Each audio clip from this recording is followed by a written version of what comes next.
Hello बच्चों। तो आज की वर्कशीट हम लोग देखते हैं। ये वर्कशीट 13 है, दिनांक है 9/11/2020, कक्षा 7। तो इसमें आपको सर्वप्रथम 4 फोटो दी गई है, 4 चित्र दिए हुए हैं और उनको देखने के बाद आपसे इससे पूछा गया है कि इस तरह की तस्वीर देखते ही आपके मन में सबसे पहले क्या विचार आता है। तो इसमें आप लोग देख रहे हैं, इसमें पहली 2 तस्वीरों में पहले में लोगों ने अपने हाथ को अपने उंगलियों को दिखा रहे हैं, उसमें 4 लोग। तो उसमें स्याही लगी हुई है, तो इससे और दूसरे में वो अपना पहचान पत्र दिखा रहे हैं। तीसरे में निर्वाचन आयोग का कार्ड है और चौथे में इलेक्ट्रॉनिक मशीन है। ठीक है, तो ये चारों चीज़ें क्या होती हैं, जब हम वोट देने जाते हैं तो जब वोट डालने के बाद जब हम वोट डाल चुकते हैं तो वहाँ पे हमारे उंगलियों में स्याही लगाई जाती है। और उसके पहले जब हम वोट देने जाते हैं तो वहाँ पे हमें एक स्लिप मिलती है वोट डालने के लिए, तो वो दिखाया जा रहा है। और उसके पहले तीसरे नंबर पे क्या है, ये हमारा मतदाता पहचान पत्र है। तो मतदाता पहचान पत्र क्या होता है, ये हमारी मतलब कि हम वोटर हैं, हम 18 साल के ऊपर हो गए हैं, यह इसका प्रमाण होता है। तो ये तीसरा नंबर आपका क्या है, मतदाता पहचान पत्र। और चौथा क्या है, इलेक्ट्रॉनिक वोटिंग मशीन।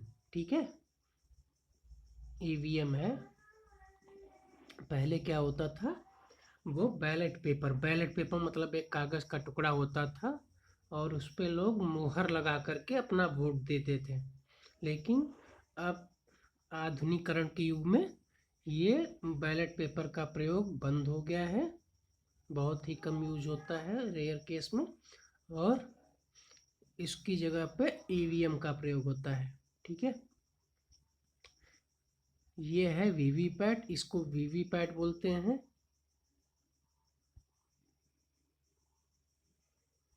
वीवीपैट, इसमें आपको एक जब आप जिसको वोट डालते हैं उसकी फोटो दिखाई देती है। ठीक है, और आगे चलते हैं हम लोग। तो आगे क्या है, भारत जैसे एक लोकतांत्रिक देश में सब वयस्कों को मत डालने का अधिकार है, चाहे उनका धर्म कोई भी हो, शिक्षा का स्तर या जाति कुछ भी हो, वे अमीर हो या गरीब हो। इसे सार्वभौमिक वयस्क मताधिकार 18 वर्ष या उससे अधिक कहा जाता है। सार्वभौमिक वयस्क मताधिकार का विचार समानता के विचार पर आधारित है, क्योंकि यह घोषित करता है कि देश का हर वयस्क स्त्री या पुरुष, चाहे उसका आर्थिक स्तर या जाति कुछ भी हो, वह एक वोट का हकदार है। तो जैसा कि आप जानते हैं कि आपके घरों में या तो कहीं और भी लोग वोट देने जाते हैं, तो इसमें क्या होता है, वो अपना वोट दे करके एक सरकार को चुनते हैं।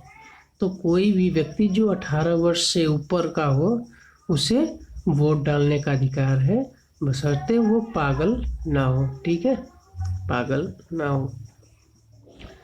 तो उसका अगर मानसिक संतुलन ठीक है, 18 वर्ष से ऊपर है, तो वो अपना पंजीकरण करा करके उसे मतदाता पहचान पत्र मिलेगा और वो अपने पास के केंद्र में जा कर के अपना वोट डाल सकता है। तो जो भारत जैसा लोकतांत्रिक देश है, वहाँ पे सभी वयस्कों को मत देने का अधिकार है, वोट डालने का अधिकार है, चाहे वो किसी भी जाति के हों, किसी भी धर्म के हों, चाहे वे अमीर हों या गरीब हों, वे सभी जो है अपना मत प्रयोग कर सकते हैं। यह एक समानता के विचार पर आधारित है, क्योंकि इससे हमें जो है समान होने का अधिकार मिलता है, चाहे वो बहुत ही ज़्यादा अमीर व्यक्ति हो, चाहे बहुत ही गरीब व्यक्ति हो, वो एक ही वोट डाल सकता है। ठीक है, तो इससे समाज में समानता का विचार आता है। आगे चलते हैं हम लोग। तो बहुत से लोग हैं जो भारतीय लोकतंत्र में रहते हैं, जिन्हें मताधिकार प्राप्त है, लेकिन जिनका दैनिक जीवन और कार्य करने की स्थितियां समानता से बहुत दूर हैं। तो हम कह सकते हैं कि राजनीतिक रूप से तो सभी समान हैं, लेकिन सामाजिक रूप से असमानता कई क्षेत्रों में मौजूद है। अक्सर कुछ लोगों के साथ समानता का व्यवहार बस इस कारण होता है कि उनका जन्म किस जाति, लिंग या धर्म में हुआ है और वे उच्च वर्ग के हैं या मध्यम वर्ग के या निम्न वर्ग के। तो जैसे आप लोग जानते हैं कि हमारे बीच आज भी जो है बहुत सारी असमानता व्याप्त है। जब हम आपस में देखते हैं, अपने आसपास देखते हैं, तो उनमें जो है कुछ उच्च वर्ग के होते हैं, कुछ निम्न वर्ग के होते हैं। इस कारण उनके साथ भेदभाव किया जाता है। और चूंकि राजनीतिक रूप से तो हमें सभी को एक वोट ही मिला है, तो राजनीतिक रूप से तो हम सभी एक समान हैं, लेकिन सामाजिक रूप से अभी हमारे पास समानता नहीं है, क्योंकि उनमें लोगों के व्यवहार के कारण ऐसा कुछ नहीं होता कि हम उन्हें समान माने। हम देखते हैं कि वह किस जाति का है, किस लिंग का है, किस धर्म का है, वह उच्च वर्ग का है या नीचे वर्ग का है, ऐसे देख करके हम उसके साथ व्यवहार करते हैं। ठीक है, तो इसमें दिया हुआ है सामाजिक असमानता और फिर उसके 4 कारक दिया हुआ है। पहला कारक है जाति, हम जाति देखकर उसके साथ व्यवहार करते हैं। दूसरा है धर्म, और तीसरा है स्त्री है या पुरुष है, और चौथा है आर्थिक स्थिति उसकी कैसी है। तो हम लोग सभी देखते हैं कि वो किस जाति का है, किस धर्म का है, और फिर वो स्त्री है या पुरुष है, ऐसे भी हम दुर्व्यवहार करते हैं। अगर पुरुष हुआ तो वो अच्छा होगा, स्त्री हुई तो उसके साथ उस प्रकार का व्यवहार नहीं करते हैं। और चौथा है आर्थिक स्थिति। हम सभी चाहते हैं, कोशिश करते हैं कि हमारा दोस्त जो है वो अच्छा हो, अच्छे घर का हो, जिसके पास बहुत सारा पैसा हो, लेकिन हम किसी गरीब को अपना दोस्त नहीं बनाना चाहते। तो ये जो है समाज में सामाजिक असमानता के प्रमुख कारण है। आगे चलते हैं। जब लोगों के साथ असमानता का व्यवहार होता है तो उनकी गरिमा को ठेस पहुंचता है। हर कोई समान सम्मान और गरिमा का हकदार है, अधिकारी है उसका। तो नीचे 2 चित्र दिए हुए हैं, जिसमें एक व्यक्ति अपना शूज पॉलिश करवाता है और उसके बाद जो है वो पैसा जमीन पे फेंक देता है। ये 1975 में बनी दीवार फिल्म में जूते पॉलिश करने वाला लड़का उसके काम की फेंक कर दिए गए पैसे को उठाने से इनकार कर देता है। वह मानता है कि उसके काम की भी गरिमा है और उसका भुगतान आदर के साथ किया जाना चाहिए। तो इसमें एक बच्चा है जो जूते पॉलिश करता है, तो उसे सामने वाला पैसे फेंक करके देता है, लेकिन वो बच्चा पैसे नहीं उठाता, वो मना कर देता है। वो कहता है कि उसने अपनी मेहनत से काम किया है, ईमानदारी से काम किया है, और वो फेंके हुए पैसे नहीं लेगा, वो पैसे उसको उठा करके दे। ये दीवार फिल्म का एक चित्र है। उसके बगल में दिया हुआ है वयस्क। वयस्क किसे कहते हैं? तो वयस्क उसे कहते हैं जो 18 वर्ष या उससे अधिक वर्ष की आयु का कोई व्यक्ति हो। ठीक है, तो 18 वर्ष से या 18 वर्ष से अधिक आयु का कोई व्यक्ति है तो उसे वयस्क माना जाता है। समानता क्या है? बराबर होने की अवस्था, विशेषता, स्थिति, अधिकार या अवसरों में। तो हम समान किसे कहेंगे? जब हमारी स्थिति में, हमारे अधिकार में और हमें एक समान अवसर मिले, चाहे वो कहीं जाने का हो, किसी नौकरी का हो या पढ़ने का हो, सब में हमें समान अवसर मिले, समान अधिकार मिले, तो उस स्थिति को समानता कहा जाता है। तीसरा दिया हुआ है गरिमा। गरिमा क्या है? इसका तात्पर्य अपने आप को और दूसरे व्यक्तियों को सम्मान योग्य समझने में है। ठीक है, तो गरिमा क्या है कि हम अपने आप को एक सम्मानित व्यक्ति समझें, हम अपने काम को, अपने आप को सम्मानित समझें कि हम जो कर रहे हैं वो सम्मानित काम है। कोई भी काम छोटा या बड़ा नहीं होता, हमें उसका सम्मान करना चाहिए, अपनी गरिमा को समझनी चाहिए और दूसरे की गरिमा को भी समझनी चाहिए, उसके काम का सम्मान करना चाहिए। आगे चलते हैं। लोकतंत्र एक सरकार जिसमें लोगों में सर्वोच्च शक्ति निहित होती है और उसके द्वारा प्रत्यक्ष या अप्रत्यक्ष रूप से प्रतिनिधित्व की एक प्रणाली के माध्यम से अभ्यास किया जाता है, जिसमें आमतौर पर समय समय पर होने वाले स्वतंत्र चुनाव शामिल होते हैं। तो इसमें लोकतंत्र की परिभाषा दी हुई है। तो इसमें क्या होता है, एक सरकार होती है जिसमें लोगों में सर्वोच्च शक्ति निहित होती है।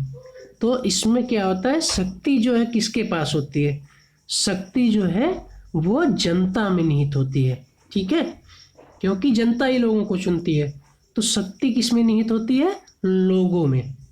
ठीक है, तो जनता ही लोग सरकार को चुनती है, इसलिए अंतिम शक्ति लोगों में या जनता में निहित होती है।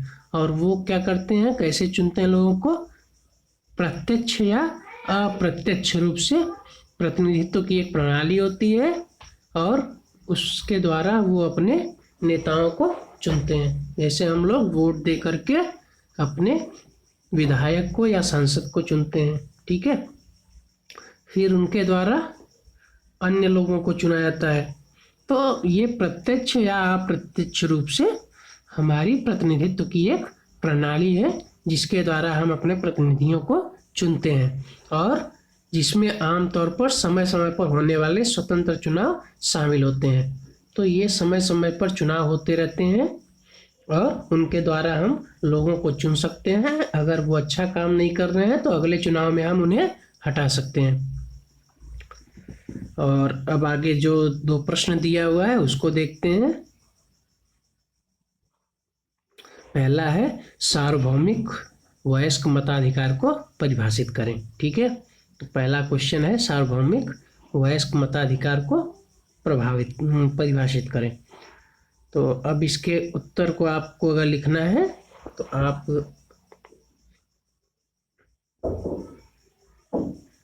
यहाँ पे देखिए,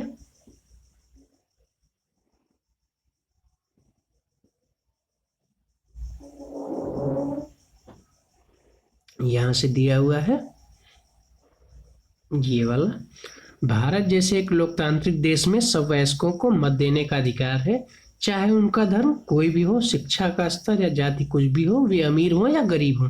इसे सार्वभौमिक वयस्क मताधिकार कहा जाता है।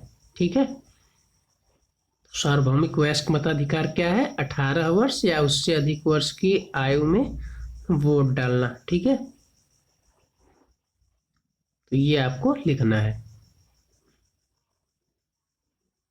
आप अगर चाहें तो यहाँ से यहाँ तक आप लोग लिख सकते हैं क्वेश्चन नंबर 1 का आंसर।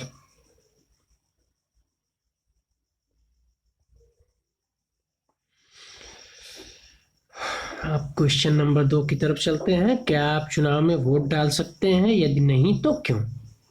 क्वेश्चन नंबर 2 है, क्या आप चुनाव में वोट डाल सकते हैं, यदि नहीं तो क्यों। तो आप लोगों को पता है, ये अपने से सोच करके लिखना है। फिलहाल मैं बता देता हूँ कि आप लोग अभी कक्षा 7 में हैं और आपकी उम्र जो है, आयु वो 18 वर्ष नहीं हुई है। तो आपकी आयु जब 18 वर्ष की हो जाएगी तो आप अपने नज़दीकी में जहाँ आप लोग रहते हैं वहाँ पे जाएंगे और जब 18 वर्ष के ऊपर हो जाएंगे तो वहाँ पे आपका पंजीकरण किया जाएगा। पंजीकरण करने के बाद आपको मतदाता पहचान पत्र मिलेगा और उसके बाद जो है आप वोट डालने के योग्य हो जाएंगे। तो आप चुनाव में वोट नहीं डाल सकते क्योंकि आपकी आयु जो है अभी कम है। तो आप सभी इसको समझ गए होंगे। अगर नहीं समझ में आएगा तो मुझसे पूछ सकते हैं। और उसके आगे ये क्रियाकलाप में क्या दिया हुआ है, क्रियाकलाप में है कि आप लोग ओम प्रकाश वाल्मीकि और श्रीमती अंसारी की कहानियाँ आप अपनी पुस्तक से पढ़ें। तो आप इन कहानियों को अपनी पुस्तक में देखेंगे और उनको पढ़ लेंगे। ठीक है, तो आज की वर्कशीट यहीं पे समाप्त होती है। आप लोग खुश रहिए, स्वस्थ रहिए।